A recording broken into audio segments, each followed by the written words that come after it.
Happy Sunday, book lovers. Welcome to the Sunday Summer Series, Bookish Conversations with Beauty and a Book Brand. My name is Nisha, and I'm the host for today's conversation. Today, I will be speaking with author Clarence Haynes.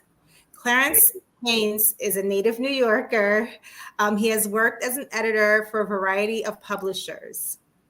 He has edited top-selling fiction titles such as The 100th Queen, Scarlet Odyssey, and The Vine Witch, along with its two sequels. He is also the author of the nonfiction work, The Legacy of Jim Crow. Welcome, Clarence. Thank you for joining us. Thank you for having me, Nisha. I hope everything is going well. It's an honor to be here. Yes, thank you.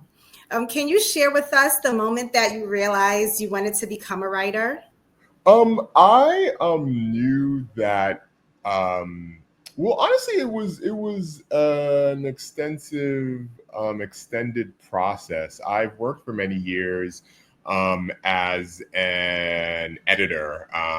In terms of working, first I worked in-house at Random House for several years as an associate editor, and then eventually I turned to freelancing.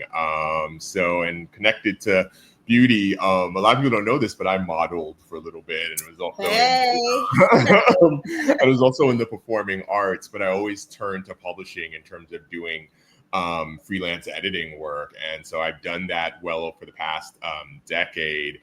And it was really just as I was working with different writers and seeing what they had to say, I began to eventually realize that I had something to say as well.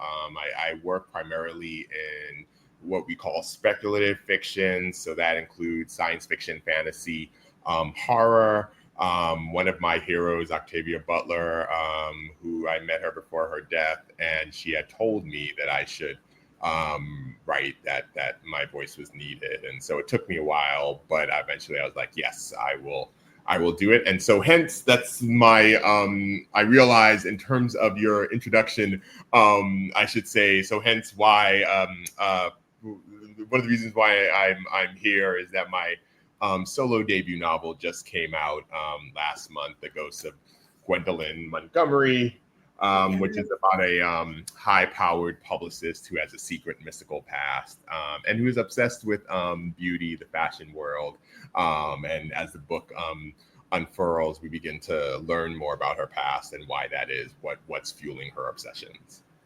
Okay, awesome. It is on my TBR list. I connect a lot with Sister Sci-Fi. Oh, excellent. Isis posted your book, and I was like, oh my gosh, I have to get it. So I ordered it, and I'm like, all right, I'm a teacher by career. So in the summertime, that's what I do all of my reading. Excellent. So I can't wait. Who were your biggest literary influences growing up, and how have they shaped your work? So I was a big comic book person growing up. So everyone from I always loved the superhero team. So like the X-Men.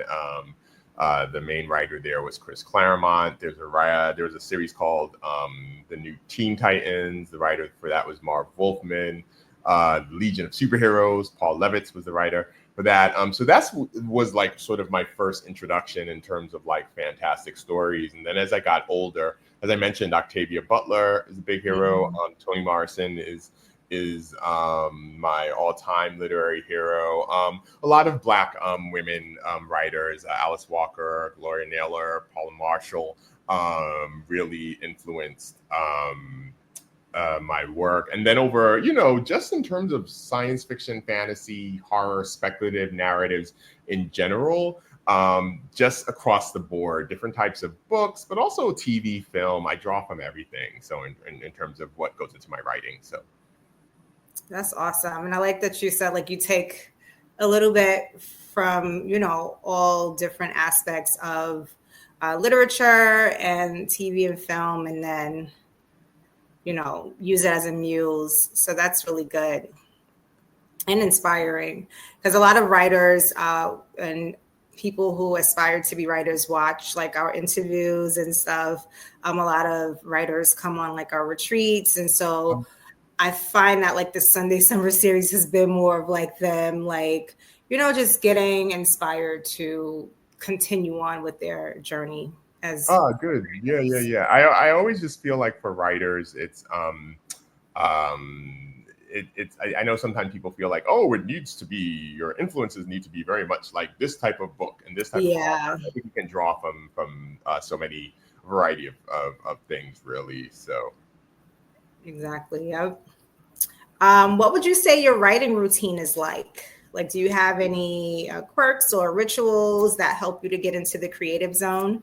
what I do is if I'm on deadline for a book, if I'm like starting to work on a novel, I like have to immerse myself into the world for hours at a time. I don't necessarily have any specific rituals or quirks, but I do have a like, oh, I'm just going to set aside, let's say anywhere, it can be any time from 6 to 8 to 12 or even longer hours to just really, really immerse myself. Take breaks as needed, but I just feel like in order for me to fully understand the world, for the story to make sense, for everything to cohere, I really just have to feel like I'm experiencing it and diving into it, particularly for sci-fi, fantasy, horror type stories. So setting aside like that time and saying, all right, Correct. this Yeah, is and really, dedicated yeah, to and being in really this being just space. like this is Yeah, the time. And what happens, writers have spoken about this, sometimes you'll be like, what day is it? that's how I feel in the summertime. I'm like, Yeah, okay, yeah, it today's blends. Monday. The time starts to blend, and being okay with that. At first I was like, oh, this is weird, and then I realized, oh, this is exactly what's supposed to be happening. So yeah. That's awesome. Can you describe the journey of your first published novel? So, like, how did that come about for you? So I actually co-wrote two a young adult Afrofuturist series with actor producer Omar Epps. That came because one my future editor actually for my solo novel.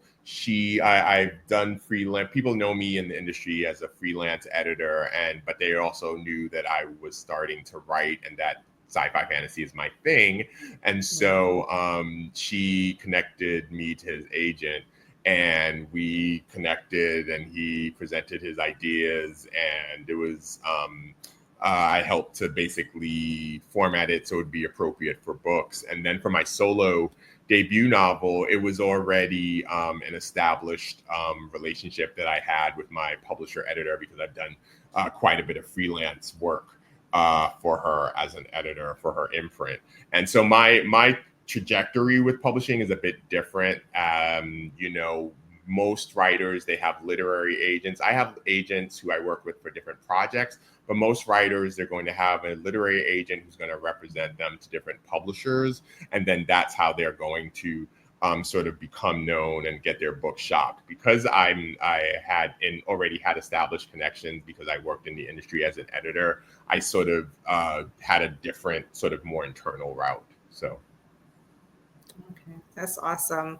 And I like to hear like both sides. You know what I mean? Like, so that, like, if there are any aspiring writers, like, they kind of see that there's not a one size fits There's all. not a yeah. That's always what I try to convey to people. I do think it's important to convey to people like this is the traditional way, and for a lot of people the traditional way works. But then there are other ways, and the biggest thing I would always say is for writers, book publishing is really, really built on relationships, and so it's always important to be professional, to network, to explain what you're doing, but be professional, be nice, be respectful. Yes, you deal with some personalities who you're like, oh, this person's a fool. It doesn't matter.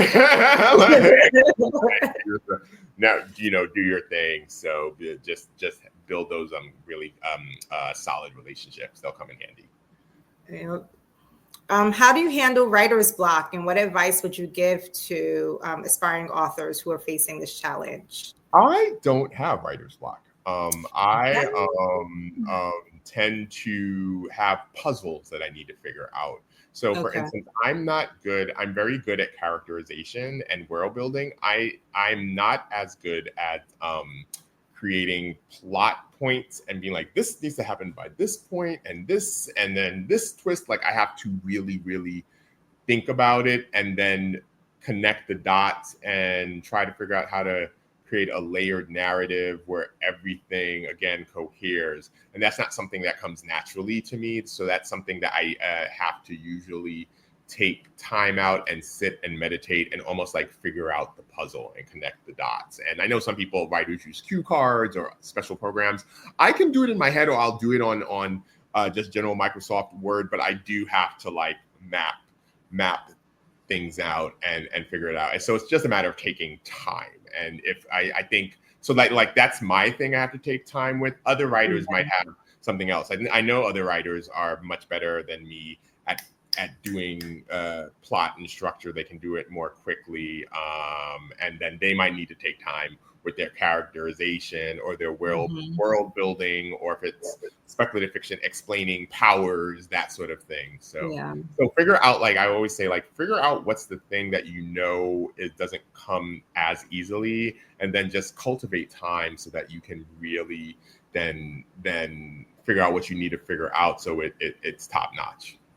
Yeah, because so you have the ideas. So what you use the time for is just to put them together and make sure that they flow. Correct. Or like I'm trying to think of an example. So for the Ghost of Gwendolyn Montgomery, the book deals with a lot of things. A lot of things happen in the present, but a lot of the book deals with the characters' backstories and how the past impacts the present.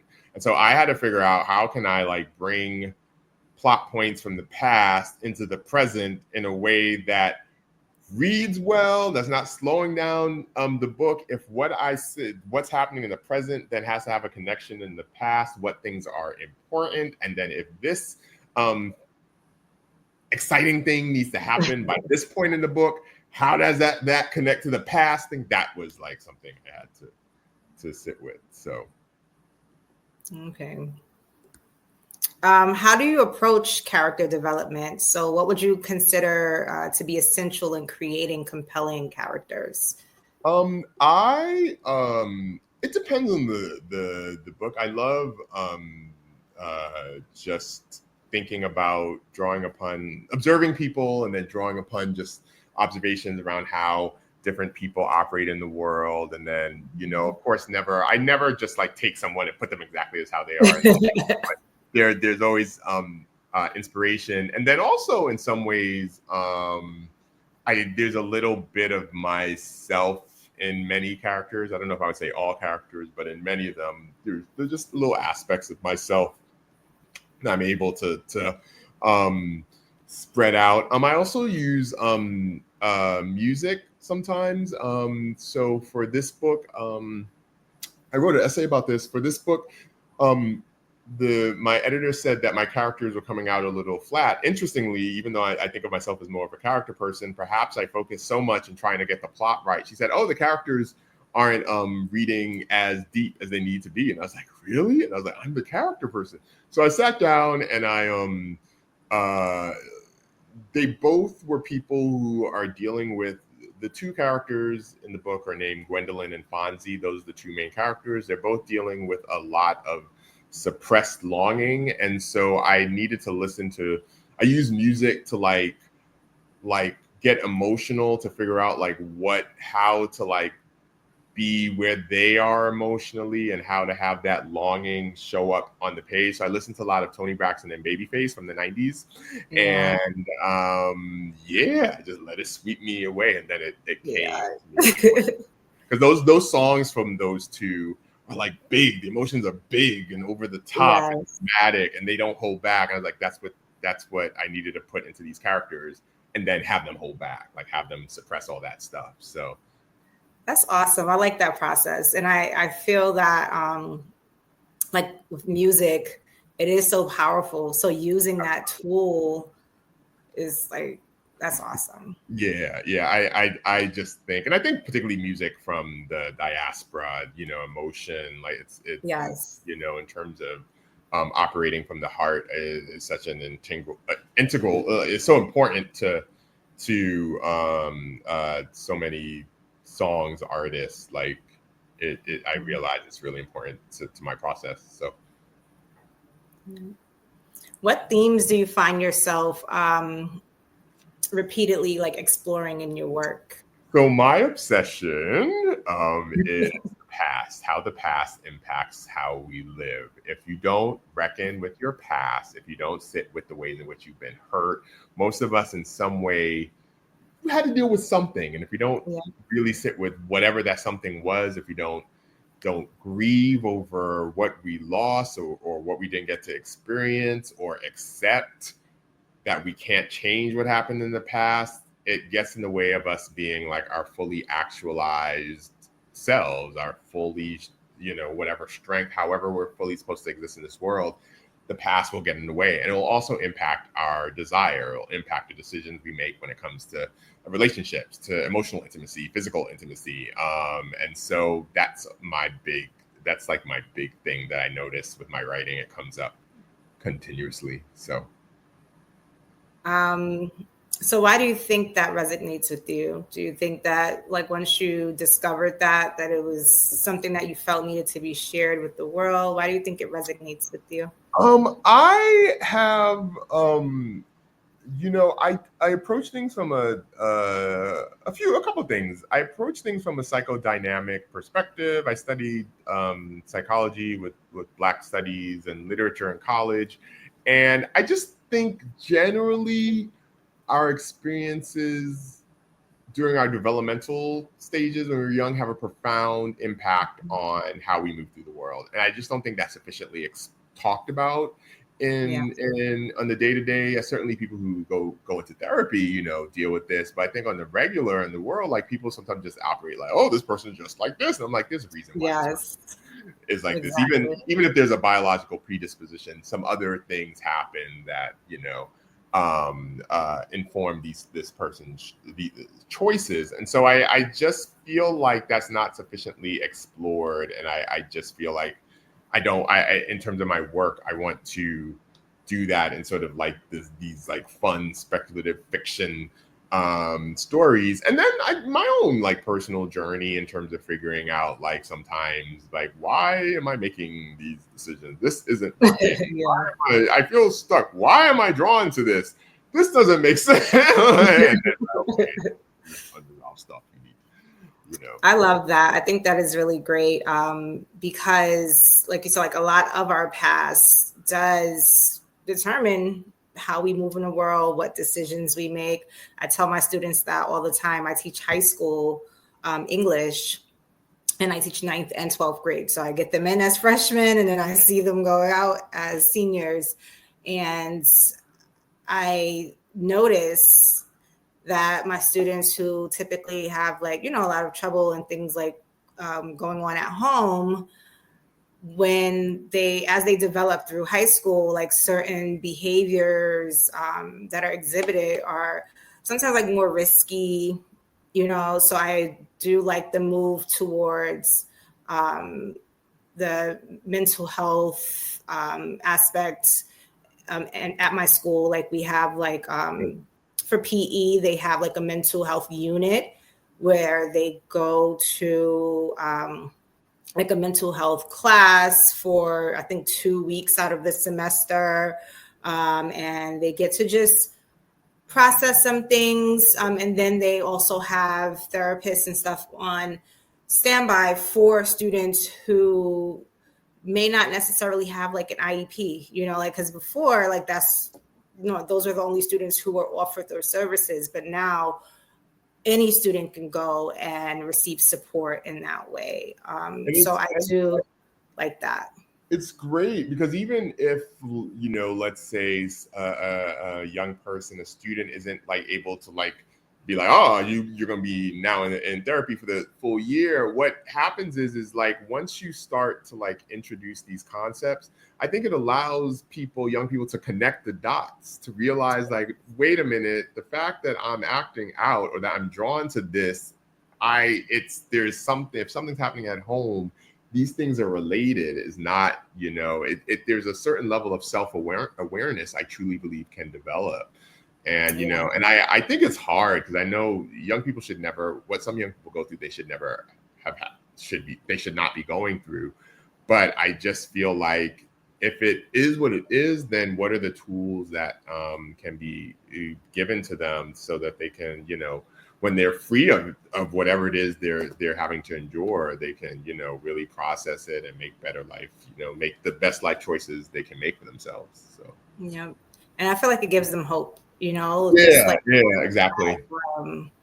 Glimmer when they're able to see like, oh, okay, like let me work through this and at my own time in my own process. So I like that you look at the past in order to, connect different things to the present. How do you balance the elements of plot, character, and setting in your writing? So you kind of spoke about it, like with taking the time to work through where things are going to land. Is there anything additional that you do to balance the elements of plot, character, and setting?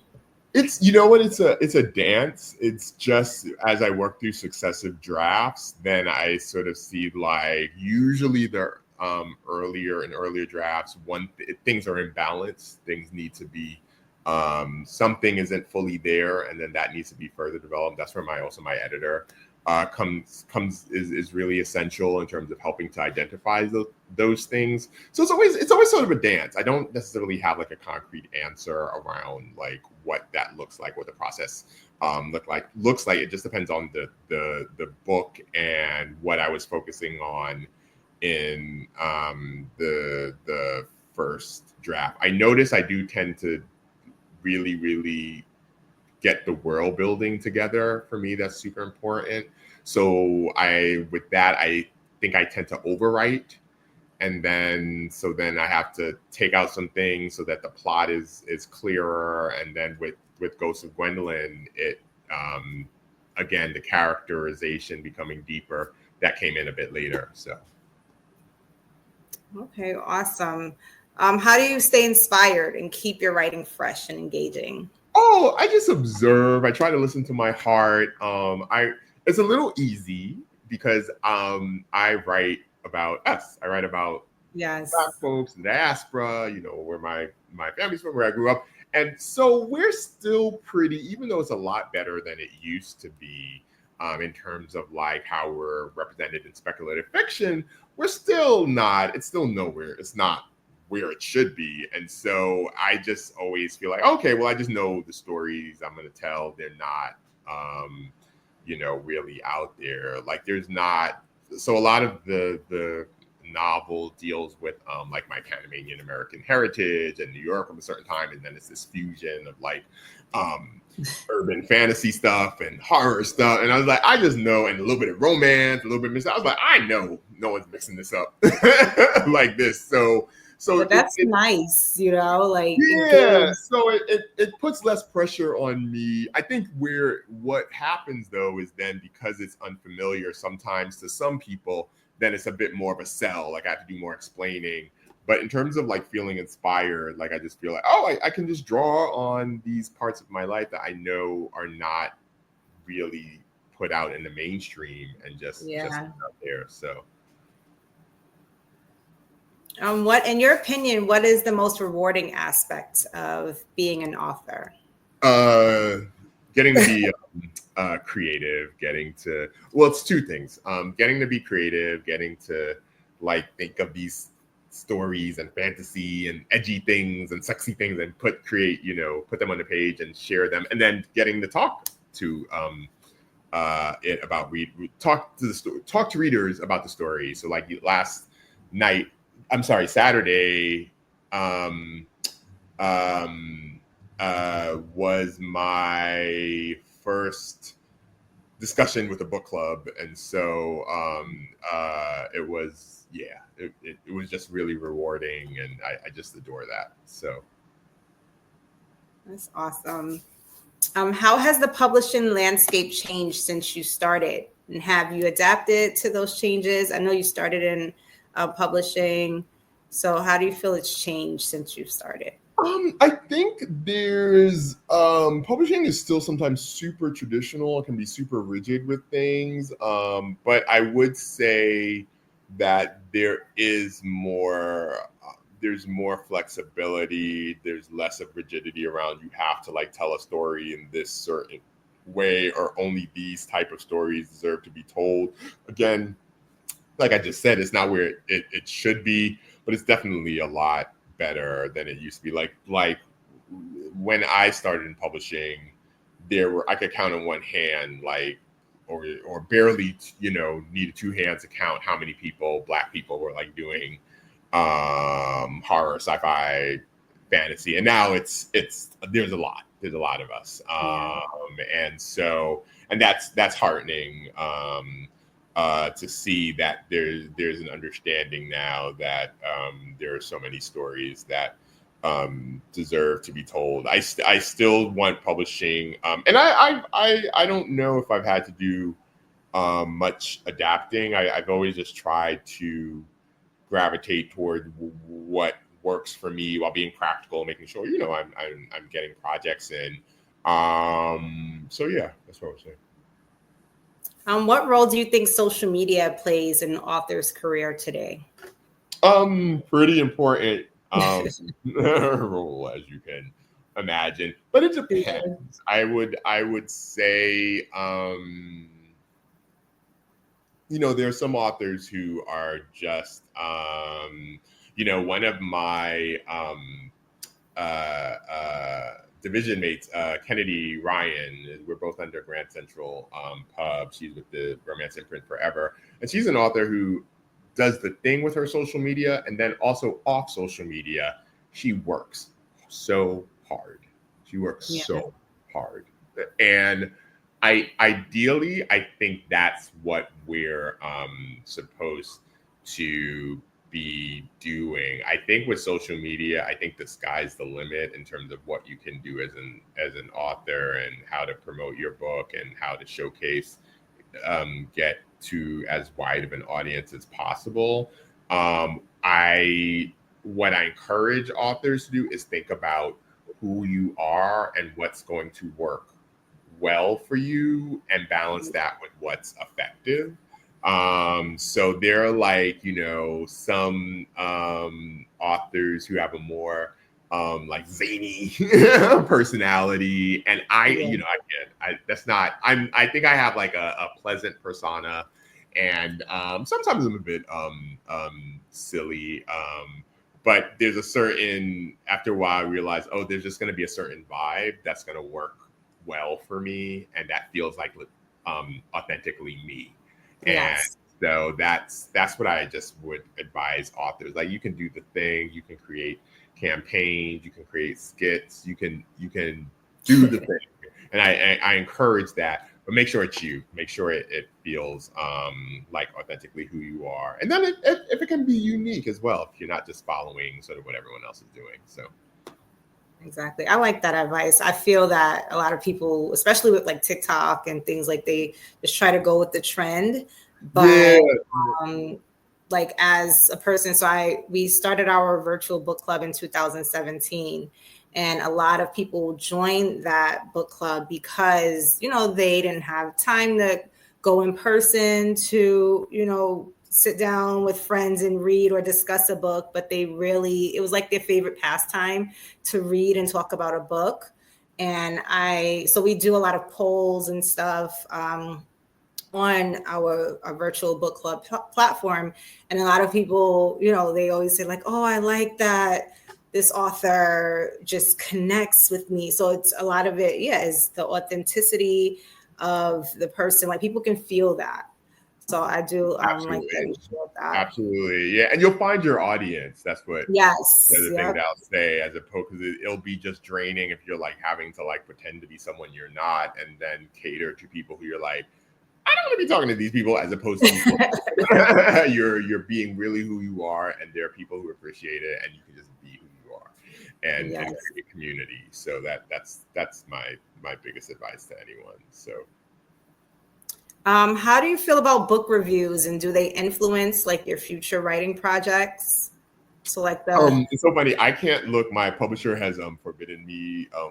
don't read the comments. I can't go there. She's like, I don't know why you're still going on Goodreads. Do you mean book reviews from like general readers or from like the trade publication, like publishers? From like general readers? I know a lot of people do like the BookTube, like where they review books and things like that. I think I think they're good in the sense of definitely people again just having community and dialogue around books. I think it's important. My biggest ask always for book reviewers is to try to be thoughtful and fair. I haven't really seen this too much with my book. I'm thankfully my book has been very well received, and I'm grateful for that. The reviews that have been a little more iffy, I've noticed it's more that people have been trying to figure out what the book is. The book is genre fusion, and so I realized for some people that like I didn't quite know where this was going at first, and this was different.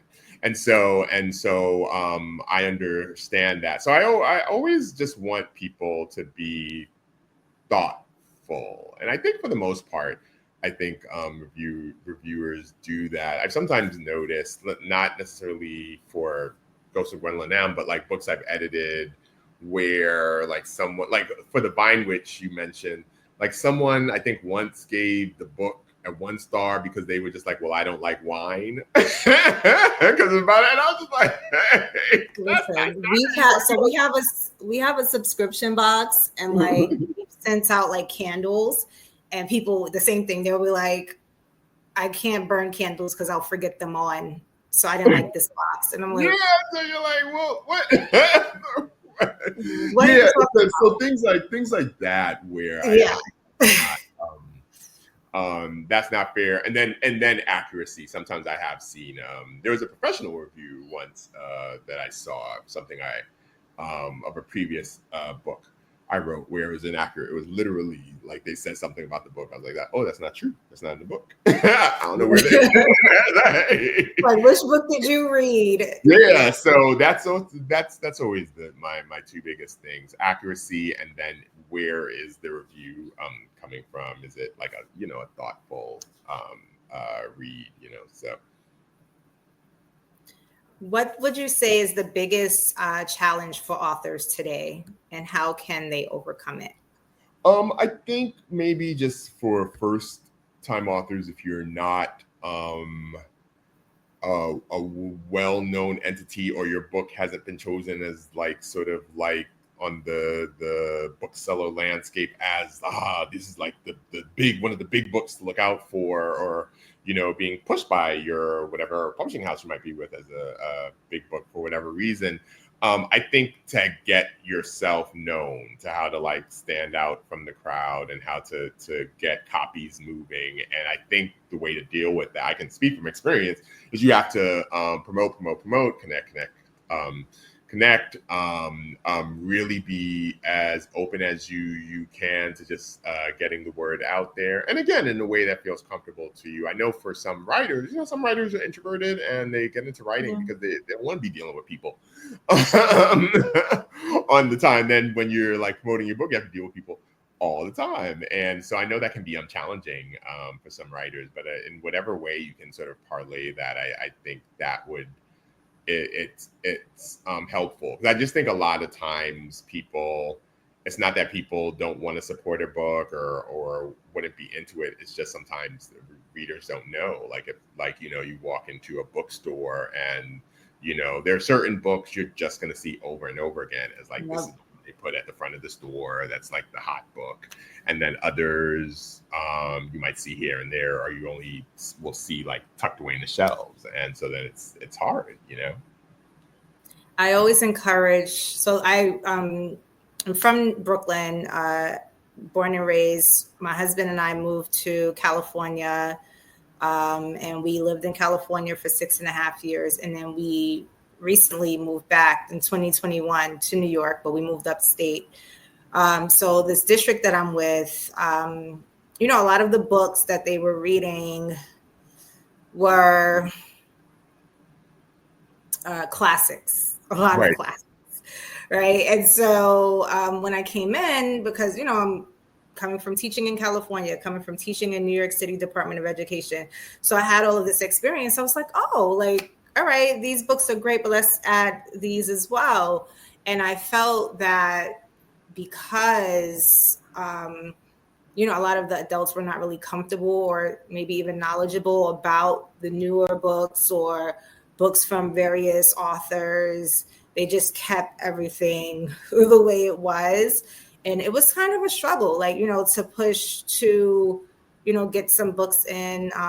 One title I bought myself, like for my students, because I was like, we need to, have a variety of voices. Absolutely, yeah, absolutely. And I'm just so happy it's getting better. There's a program I work with called Behind the Book, and the Nubia series that I did with the Omar Epps, they will sometimes like course adopt it for a classroom. And, it's much more, it's YA, it's from a urban Black perspective. The kids talk. We once got a great compliment from a young reader doing a special presentation, and he was like, how did y'all make us?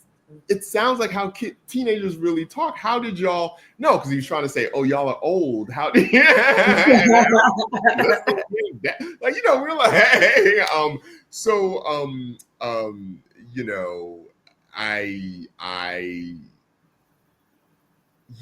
I just think I'm happy that it's better. Yes. Yeah. To We're moving in a positive. But I still think I still see the ways in which I won't name any publications or any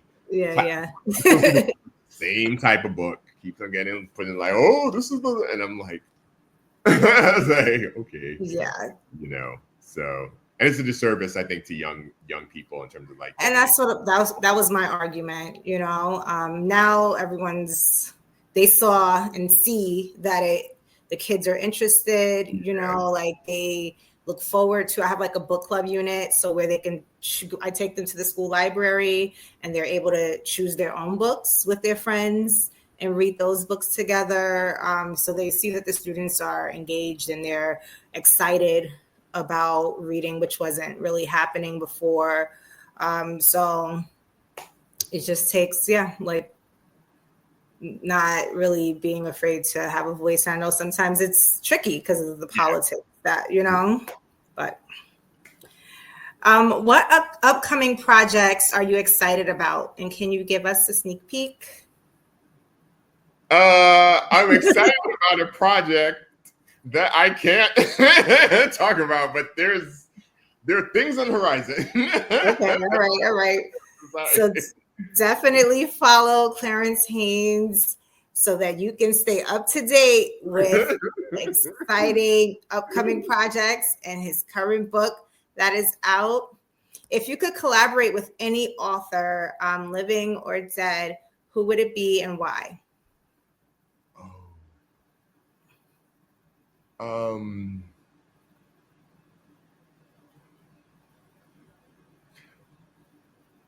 Probably, I wouldn't say collaborate, but maybe like, I don't know, like be mentored by her. It would be Octavia Butler. Either her or Toni Morrison, but I think Octavia Butler would probably, just in line of what we do.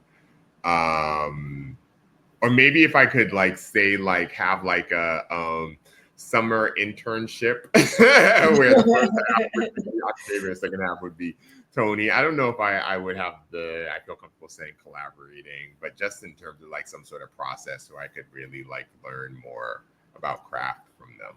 So that's awesome. How do you measure success as an author? Has the definition changed over time? I think it's subjective. I think it depends on the author, and I think for me it's a matter of, I'm very practical with these things, so it's more like, okay, being able to write like the type of stories I'm interested in writing, there to be an audience for me to like be able to eat, like put some money aside, like then I'm good. Like that's it for for me, but I know other people would have different measuring, different, sort of, they might measure that, they might see success as something different. And so, yeah, I would just encourage authors, though, not, make sure it's your definition of success, it fits who you are, and that it's healthy, that it's not, Yes. like getting caught up in like, I want to be famous because, then I'll be popular. Popular is the most important thing about like, so. Yeah. What legacy do you hope to leave through your writing? To have our community represented in fantastic, captivating stories. That's really it. And hopefully, just as a person, just being imperfect but generally pleasant. Those are my two big ones. Stephen King said, books are a uniquely portable magic. Is there an author quote that resonates with you and your beliefs about life or literacy?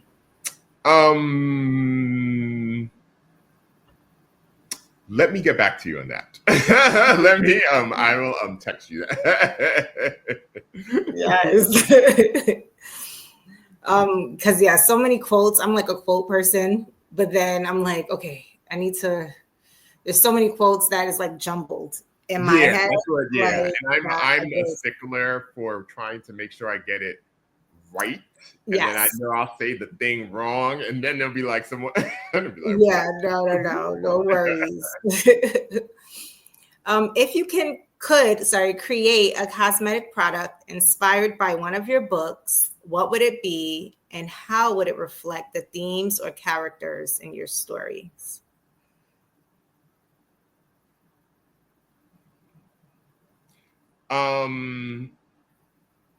It would be some sort of product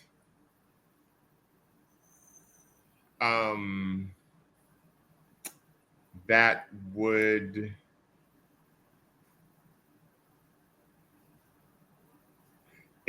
be a little bit magical. It would be some sort of maybe, I don't want to say makeup. I don't. Okay, it would be some sort of maybe it'd be a magical mirror. This is what I'm going to say. Okay. This is it's not technically maybe a beauty product, but it'd be a magical mirror, and the mirror would be able to present what's inside one's soul, the authentic parts of oneself, and then present that and help inform how what you do represents what's in your heart. So it's the inner would be aligned with the outer. I like that, because I think about like skincare. So I'm a huge advocate for like eczema awareness and things like that. And a lot of it is like our diet, and so cleaning up and making decisions to, eat differently, sometimes can impact, things that are showing up on the outside, like on our skin. So I like that mirror for seeing, personality wise, or things that we need to work on, and working from the inside out. Yeah, I just think I think a lot of times for me, so for instance, my approach to beauty is, I see like, for instance, other guys who are flashier than I am, and that they really are good at it and they do a great job at it. And I realize after a while, like, oh, not only do I not quite know how to put things together in quite that way, I don't think that's really my personality. Like I work much better with the sort of more simple, streamlined look, but everything is sort of very neat, classic, like just keep it relatively easy. And that just works then as well for my personality and energy. Like I just think there's an alignment there. And so, but it, you know, it just takes, I think, you know, I've sat with myself for quite a while, and I think just getting to know oneself, and then for all of us, then we figure out like what are going to be the choices that work best for who we are, including, you know, some people. I do think some people like who like a lot of makeup, they do the thing and it looks great, and it looks for exactly who they are. I'm like, great. And then other people, the more like sort of simple look, it almost looks like, are you even wearing makeup? You can't really tell. That works great for their personality too. It just depends on who you are. So I agree. I like that.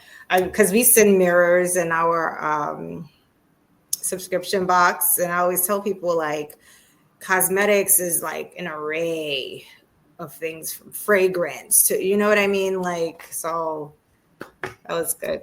Yeah. And the main character, Gwendolyn, is, as I said, Gwendolyn is someone who she the main character of the novel, she's thought a lot about these things, but it comes from an interesting place. That's like my big, like, you know, it's like a big question mark. Like, I wanted to pay tribute to glamorous Black women, but at the same time, then I wanted to do something that was deep and went into a character's motivation for why she's making particular choices around appearance and glamour. So that's awesome. I can't wait to read it.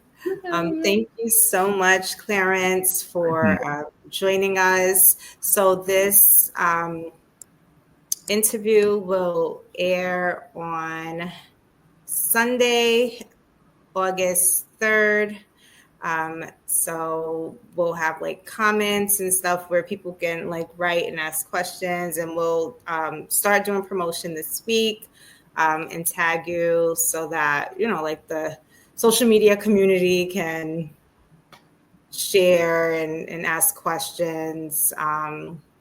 But thank you so much. Thank you for having me, and take care. It was so nice to meet you. And if anyone has any questions, I'm at Clarence A. Haynes, particularly on Instagram. And take care, everyone. Thank you. Thank you. Thank you for joining this week's episode of the Sunday Summer Series, Bookish Conversations. We enjoyed speaking with author Clarence Haynes. Make sure that you check out the novel, The Ghosts of Gwendolyn Montgomery. Follow Clarence on all social media platforms. We're going to take the last few minutes and ask the audience to share a book-related fun fact or quote in the comments. As you guys are writing that and engaging in discussion, I want to share that on Sunday, September 21st, we will be celebrating local bookstores at the Beauty and a Bookstore Tour 2025. The kickoff event will be held in Brooklyn, New York. Readers will be transported to various independent bookstores around the city. Food and beverages are included at the kickoff event. Libro FM has sponsored an audiobook for all registered attendees. We will have self-care stations, author signings, and more. So come sit, eat, and practice self-care and shop. Register today at www.beautyandabookbox.com. Be sure to select a genre team. The genre teams are going quickly. Special thanks to our sponsors, Libros FM and DIY Van and Handyman Services, LLC. Again, make sure that you check out www.beautyandabookbox.com for all details surrounding the subscription box, our upcoming book club meetings, our retreats. So we have a range of experiences in all different price ranges, from free to, a charge. So you decide what you would like to join. And as always, join the Bookish community. And I look forward to seeing you guys soon. Have a great week.